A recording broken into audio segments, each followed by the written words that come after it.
Olá! No vídeo de número 53, é o anterior, nós fizemos as nossas reflexões sobre a nossa fé no céu e, continuando, já na última parte da nossa profissão de fé, que é a nossa fé na vida eterna, hoje as nossas reflexões são sobre o purgatório. Nem todo mundo consegue ir direto para o céu. Além de serem poucos os que conseguem ir, porque de fato são muitos, os escolhidos, os convidados, mas nem sempre, como nós vamos também refletir hoje, nem sempre as pessoas aceitam esse convite de Deus.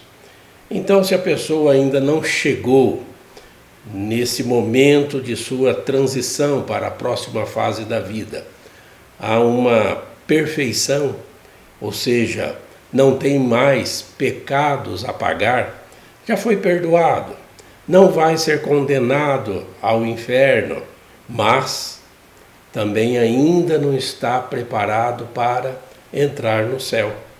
É o que nós queremos refletir sobre isso, de acordo com o magistério da Igreja, com base nas Sagradas Escrituras.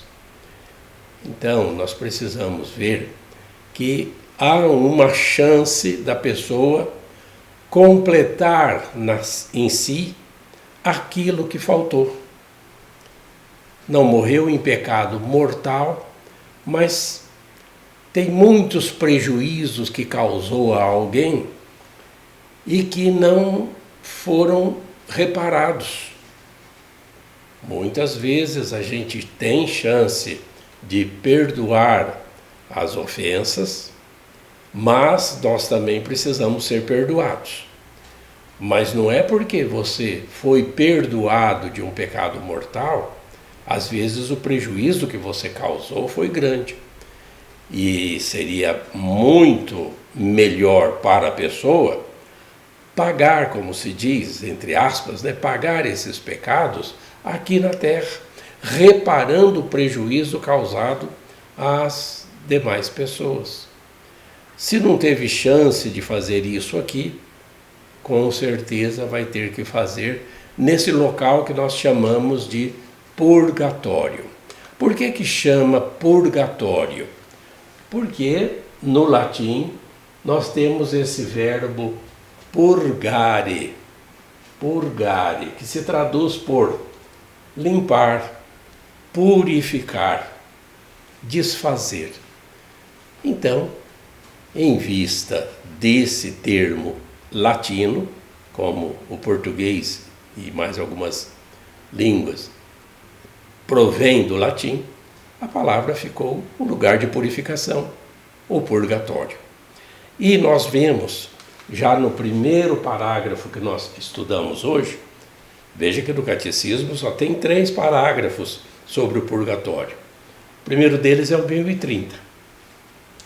A purificação final ou purgatório.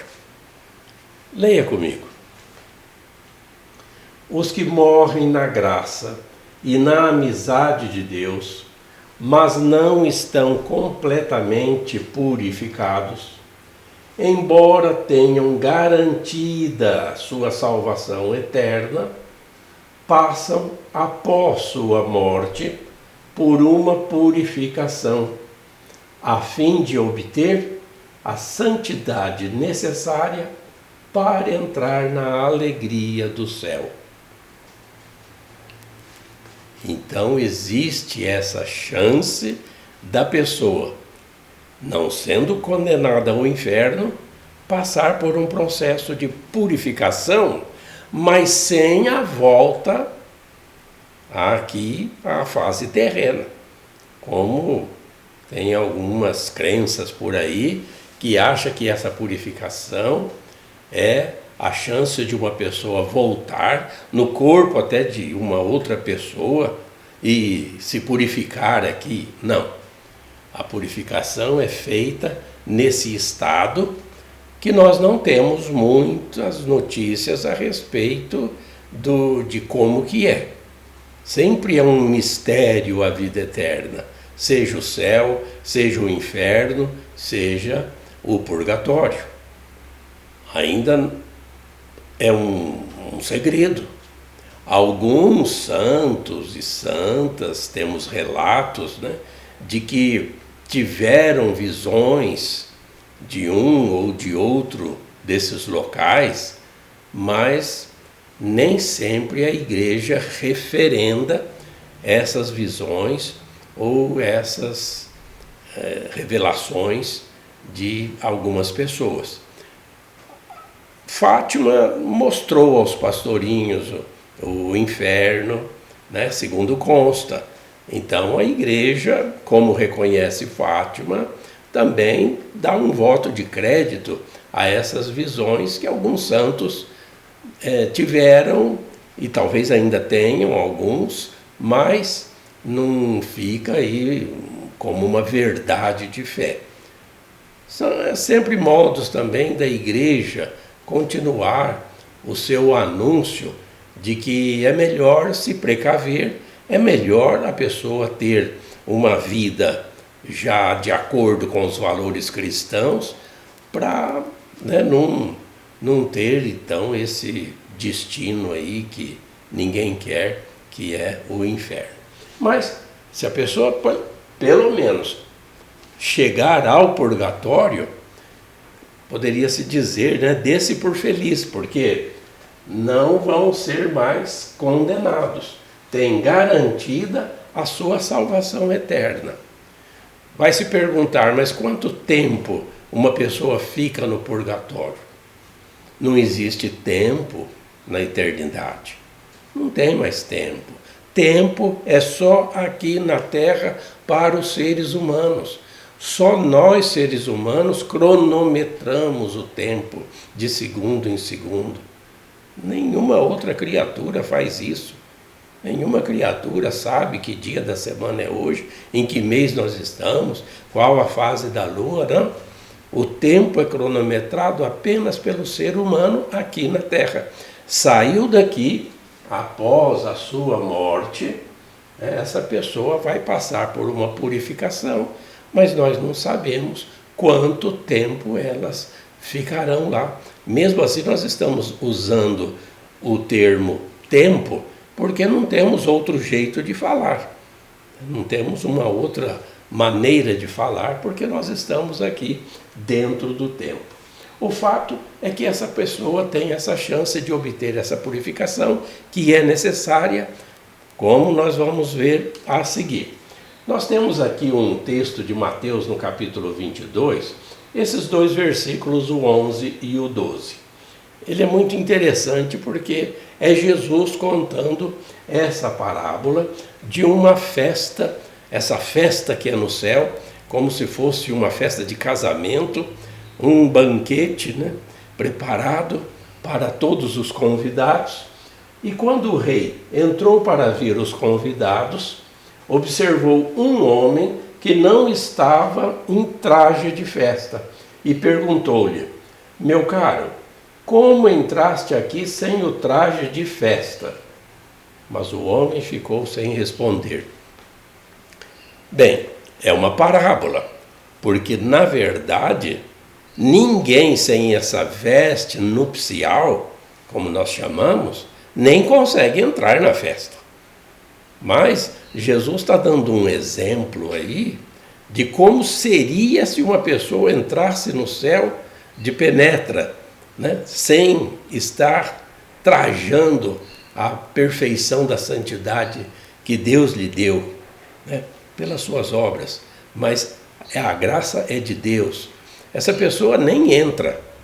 Mas essa pessoa da parábola, ela é expulsa pelo rei.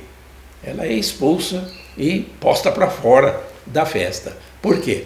Porque não está com a veste nupcial. O que significa? Que a casa é do rei, é o palácio. A casa é de Deus. Como a casa é de Deus, ele tem todo o direito de dizer como os convidados podem entrar. Aqui na Terra é assim. Você, num determinado clube, se tiver uma festa em que se exige uma determinada veste, se você vai lá de bermuda ou se você vai mal trajado, não vão te deixar entrar. Mesmo se você quiser frequentar um clube, né, as praças esportivas de um clube, ou entrar para qualquer instituição, existem regras. Até para você entrar numa faculdade, lá tem regras, tem isso e aquilo para você cumprir para poder entrar e frequentar. De modo que, se aqui na Terra nós fazemos assim com as nossas instituições, para a sociedade conhecer quais são as regras, e se quiser participar, tem que cumprir. Para entrar na casa do Pai, ele também tem todo esse direito de exigir essa veste nupcial, que é da parábola, ou seja, estar totalmente purificado. Deus não pode ter nenhum contato com o pecado. Por isso que essas pessoas têm uma chance de passar por essa purificação, se ela não foi conseguida, não foi obtida ainda aqui na fase terrena. Continuando, nós vemos o parágrafo seguinte, dos 3 que nós falamos que tem no Catecismo sobre o Purgatório, que é o de número 1031. Vamos ler. A Igreja denomina purgatório esta purificação final dos eleitos, que é completamente diferente do castigo dos condenados lá no inferno. A Igreja formulou a doutrina da fé relativa ao purgatório, sobretudo nos concílios de Florença, que foi no século XV, e no concílio de Trento, que foi no século XVI, fazendo referência a certos textos da Escritura, que nós vamos mostrar aqui.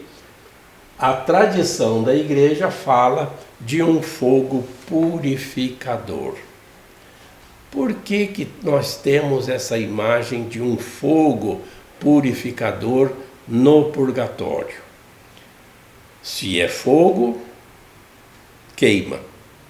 Então, nós temos aqui um versículo de Paulo, na primeira carta aos Coríntios, no capítulo 3. É o de número 15. Aquele cuja obra for destruída perderá o prêmio, mas ele mesmo será salvo, como que através do fogo.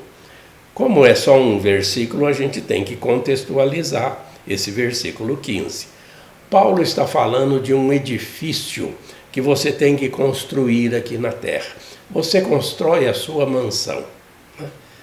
A gente tem que construir com os materiais espirituais e físicos que nós conseguirmos de boas obras. A gente vai construindo essa mansão, digamos, lá no céu. Mas essa mansão tem que passar pelo fogo. O que é o fogo? Essa renúncia que nós temos que fazer de nós mesmos, esse desapego dos bens terrenos, a vida na justiça, na paz, no serviço aos irmãos, na vida em comunidade, nas pastorais, no engajamento, estar na igreja, estar em Cristo, viver da Eucaristia, viver os valores cristãos, renunciar a si mesmo e carregar a sua cruz. Durante a fase terrena na qual estamos, é esse fogo pelo qual essa mansão que nós queremos construir está passando. Se o fogo destruir completamente,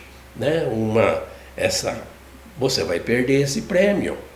Mas pode ser que lá, como o ouro ele passa pelo fogo, mas ele não se perde.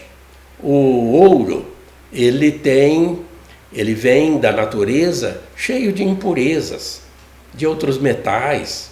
Ele precisa ser limpo, purificado. É assim que os que trabalham com ouro fazem, que vem das minas, mas ele tem que ser purificado, e geralmente é purificado pelo fogo, e o fogo não destrói. Mas, então, é possível passar por esse fogo purificador para que a pessoa fique como o ouro, né? E o versículo, a citação próxima, que consta no catecismo também nesse parágrafo, é o da primeira carta de Pedro, no versículo de número 7, logo do capítulo 1. No mesmo sentido diz: deste modo, o quilate da vossa fé, porque o ouro, ele é medido em quilates, né? A gente costuma falar ouro de 18 quilates, por exemplo.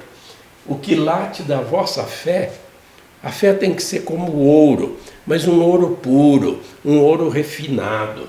Essa fé nossa tem que ser uma fé com obras, fé e obras, não tem como separar. Tem mais valor que o ouro testado no fogo, alcançará louvor, honra e glória no dia da revelação de Jesus Cristo. Jesus vai se revelar para mim, para você, na saída do túmulo. Quando você estiver diante dele, você precisa estar como o ouro fino, o ouro purificado, o ouro limpo de impurezas, para poder participar das glórias celestiais. Bom, aí vem uma citação de São Gregório Magno, que também consta aí do catecismo, que diz o seguinte: no que concerne a certas faltas leves, deve-se crer que existe, antes do juízo, um fogo purificador. De fato, aquele que é a verdade afirma: a blasfêmia contra o Espírito Santo não será perdoada, nem neste mundo, nem no mundo que há de vir. Mateus capítulo 12, versículo 32. Desta afirmação, diz São Gregório Magno, podemos deduzir que certas faltas podem ser perdoadas no século presente, ao passo que outras no século futuro. Então, São Gregório aqui nos ensina que o pecado contra o Espírito Santo não tem perdão. E isso nós vamos ver lá no sacramento da reconciliação. Tem algumas faltas, como ele diz, leves, que, embora não sejam perdoadas aqui na fase terrena, tem uma possibilidade, segundo nos diz Jesus Cristo, e aqui está a citação, que é do capítulo 12 de Mateus. No outro mundo há uma possibilidade.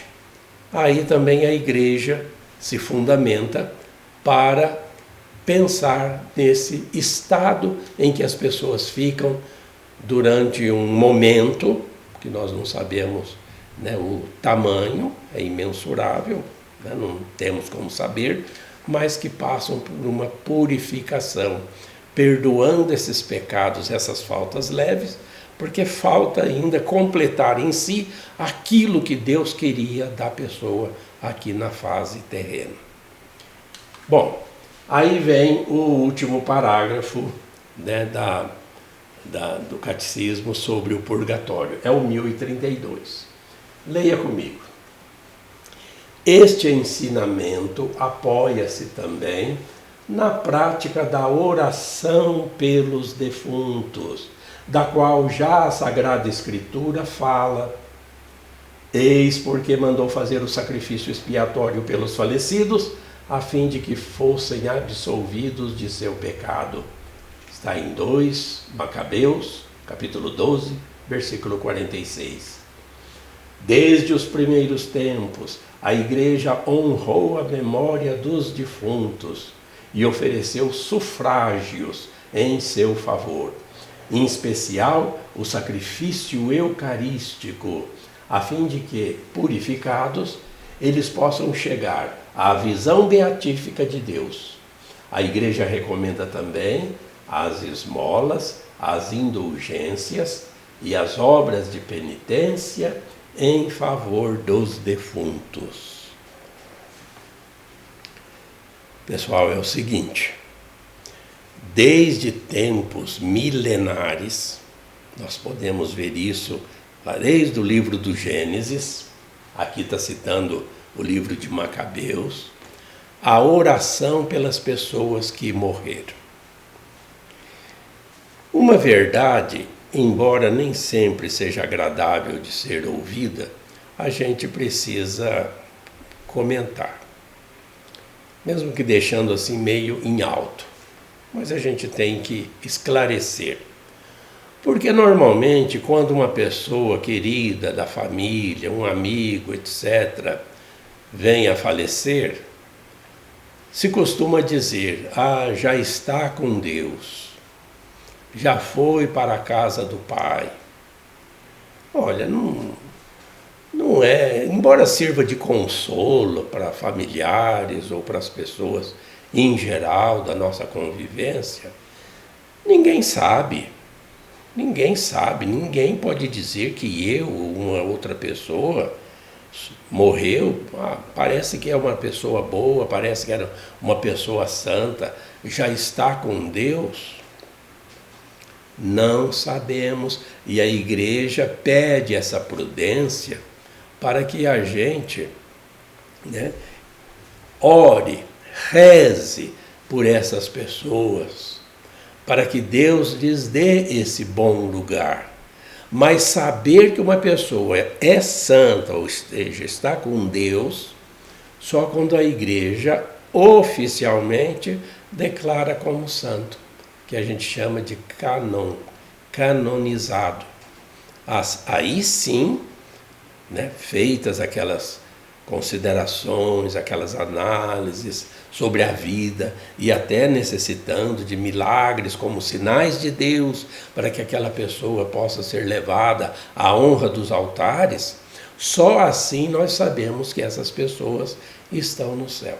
Sabemos que tem milhões de pessoas, porque Deus é Deus dos vivos, mas quem já está lá, nós não sabemos. Poderemos ter surpresas no juízo final, quando nós também teremos algumas reflexões aqui brevemente. No juízo final, todo mundo vai saber de todo mundo. Todo mundo, tudo vai ser esclarecido. Esse é o objetivo do juízo final, quando Jesus voltar na sua glória, para esclarecer tudo, pôr as coisas no lugar. Porque certas pessoas que pareciam santas, na verdade, eram lobos vestidos de cordeiros. Muitas pessoas desprezadas, pensadas, que vivia sempre em pecados, uma pessoa que ninguém lhe dava valor, poderão estar no céu, e como a gente diria, cair o queixo de ver, nossa, essa pessoa se salvou. Cuidado com essas afirmações, porque nós não temos certeza de ninguém que esteja no purgatório, que esteja no céu ou que esteja no inferno. Podemos até já adiantar, a igreja nunca declara que alguém já está no inferno, jamais. Veja o ladrão, aquele ladrão na cruz, no seu último momento, ele não teve a graça de se converter. Quantas pessoas que talvez tiveram uma vida de perversidades, de maldades, mas que num leito de hospital, aí num momento de lucidez, teve essa volta ao Pai, mesmo que ela não esteja ainda preparada para entrar no céu, talvez consiga o purgatório, mas quem é de nós que sabemos? Quem é a gente para julgar? De modo que essa prudência é necessária. Mas a oração é fundamental. Veja nas missas, como diz aqui, no sacrifício eucarístico, em que a gente sempre reza pelos falecidos. Por quê? Porque essas pessoas que estão lá no purgatório não têm mais como pedir por si mesmas. Nós é que temos que pedir por elas, para que Deus lhes alivie, assim que possível, desse sofrimento, porque o purgatório é um lugar de sofrimento. Se as pessoas já estão no inferno, nós não sabemos, mas continuamos rezando por essas pessoas, mesmo que essas orações não sejam aplicadas para essas pessoas, porque não tem mais jeito, mas Deus vai aproveitá-las para outras pessoas. Orar, rezar pelos mortos, pelos falecidos, é uma obrigação. Sem superstição, né? Sem algumas vezes que algumas pessoas, por falta talvez de conhecimento, que reza por aquelas almas desconhecidas que estão no purgatório, que ninguém se lembra delas. Não é assim não, né? Deus sabe o que faz. Nós temos que orar, orar. E ainda oferecer obras espirituais, indulgências pelos falecidos. Isso é de muito valor. Tem como escapar do purgatório? Tem. Tem como escapar do purgatório. Mas nós vamos deixar esse assunto lá para quando falarmos do sacramento da reconciliação, da confissão, da penitência. Porque a resposta é essa: esmola, jejum, oração. Mas são temas que demandam um pouco mais de tempo e mais lá para frente a gente fala sobre isso. O importante é viver essa fé irrenunciavelmente, viver essa fé categoricamente, ter esses valores cristãos como normas de vida. O nosso comportamento diário com as pessoas é o que vai valer na hora do juízo. E aí sim, nós estaremos no caminho da felicidade eterna. Permanecer com Deus. Fique com Ele. Deus te abençoe.